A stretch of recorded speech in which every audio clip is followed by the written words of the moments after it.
किराए की कोख। नैन्सी फाउंडेज, आपको डॉक्टर अंदर बुला रहे हैं। नैन्सी कदमों को तेजी से बढ़ाते हुए कैबिन के पास पहुंचती है।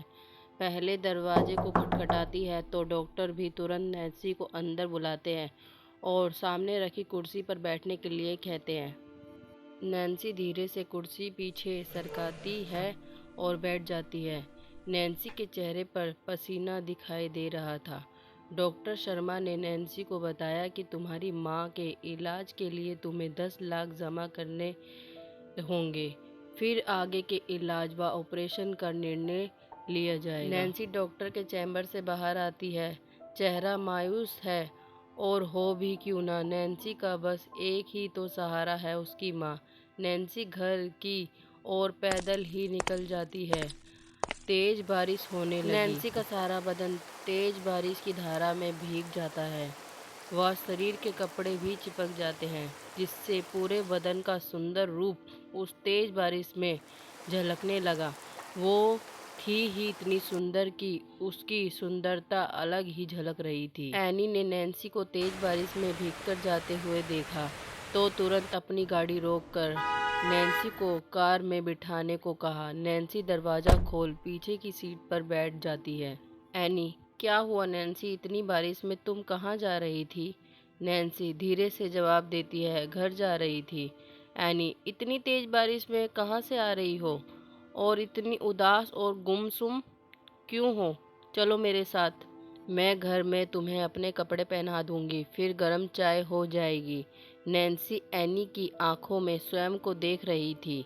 नैन्सी, ठीक है। एनी के घर पहुंचते ही बारिश और तेज हो गई थी। बाहर घना अंधेरा छा गया था। एनी ने नैन्सी को रात में अपने ही घर में रुक जाने को कहा और एनी ने नैन्सी से गुमसुम व उदासी का कारण पूछा तो नैन्सी की आंखों में आंसू भर आए, जो ना ही गिर रहे थे ना कुछ कहने की इजाज़त दे रहे थे। एनी अपने दोनों हाथों से नैन्सी को पकड़ती है और बोलती है, कुछ तो बोलो नैन्सी, कुछ बताओ, क्या परेशानी है? तो मैं कुछ मदद करने की सोच सकती हूँ। नैन्सी के गाल पर अश्क की एक बूंद गिरती है, मानो कह रही है कि नैन्सी कह दो अपनी परेशानी, यही तुम्हारी मदद कर सकती है। और नैन्सी ने एनी को सारी बात बता डाली। रात काफ़ी हो चुकी थी। नैन्सी की नींद लग जाती है। एनी भी वहीं बातें करते करते सो जाती है। दूसरे दिन सुबह सुबह एनी की अम्मा काम करने आती है। वो नैन्सी को देखते ही और नैन्सी की सुंदर गोरा बदन देखकर मोहित हो जाती है। एनी बातों बातों में अम्मा को सारी बात बता देती। एनी अपने कुछ ऑफिस के काम में व्यस्त थी कि अम्मा ने नैन्सी से दोस्ती कर ली। वह परेशान नैन्सी को सहानुभूति की गोलियां देने लगी। भोली नैन्सी अम्मा की बातों में आ जाती है और अपने घर आने को कहती है, क्योंकि अम्मा नैन्सी की माँ की उम्र की थी।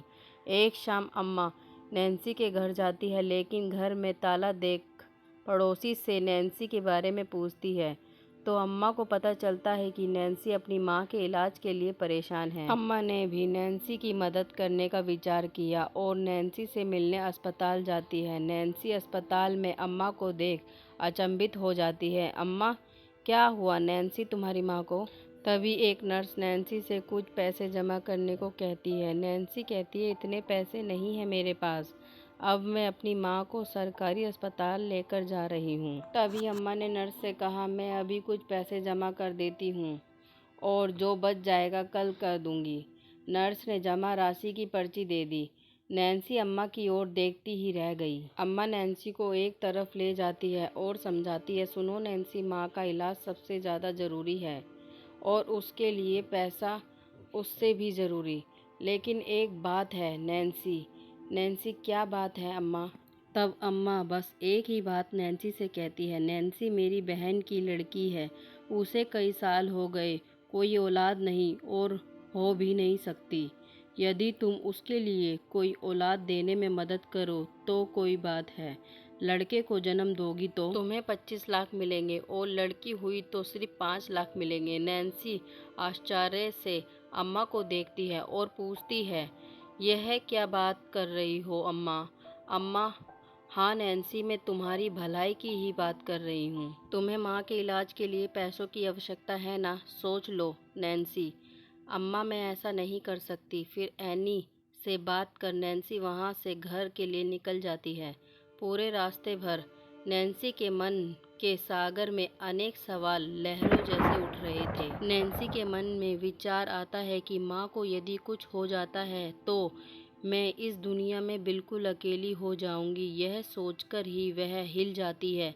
बस नैन्सी अपने कदमों को पीछे लेती है और अम्मा से वापस मिलती है। अम्मा ने नैन्सी को अपने साथ घर चलने को कहा और नैन्सी अम्मा के साथ एक नए मार्ग पर निकल जाती है। अम्मा नैन्सी को सुंदर कपड़े देती है कि तुम इसे पहन लो और कमरे में चली जाओ।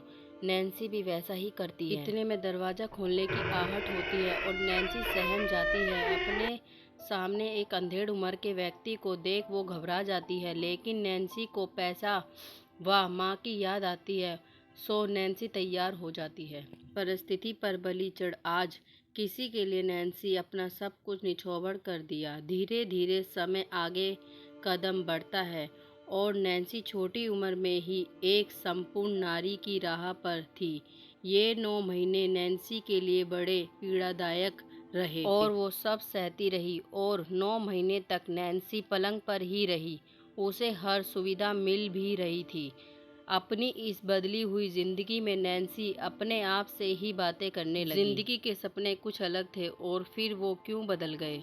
वो इस समय कुछ धार्मिक भावनाओं की हो गई, क्योंकि नैन्सी नहीं चाहती थी कि किसी और की अमानत पर बुरा असर पड़े। वो स्वयं को खुश रखती है, लेकिन एक प्रश्न उसे निचोड़ता ही रहा कि समाज में एक बेटे को जन्म के दिए बड़ी रकम मिलती है, जबकि आज एक लड़की की ही कोख किराए में लेकर भी लड़की के जन्म पर इतना कम पैसा। आखिर इतना फर्क क्यों? आज नैन्सी को दर्द उठा, उसे अस्पताल लेकर आते हैं। नैन्सी की तबीयत और बिगड़ती है, लेकिन बच्चे को ऑपरेशन के जरिए इस दुनिया में सकुशल ले आते हैं। नैन्सी ने एक बेटे को जन्म दिया। सभी तरफ खुशी की लहर है। अम्मा बच्चे को गोद में लेती है। आज अम्मा की मुराद पूरी होती है। सभी अपने में ही मगन, पर इतने में नैन्सी की तबीयत बिगड़ जाती है। लेकिन वहाँ कोई नहीं होता है। सब खुशियों के सागर में गोते लगा रहे थे और देखते ही देखते किराए की कोख दम तोड़ देती है।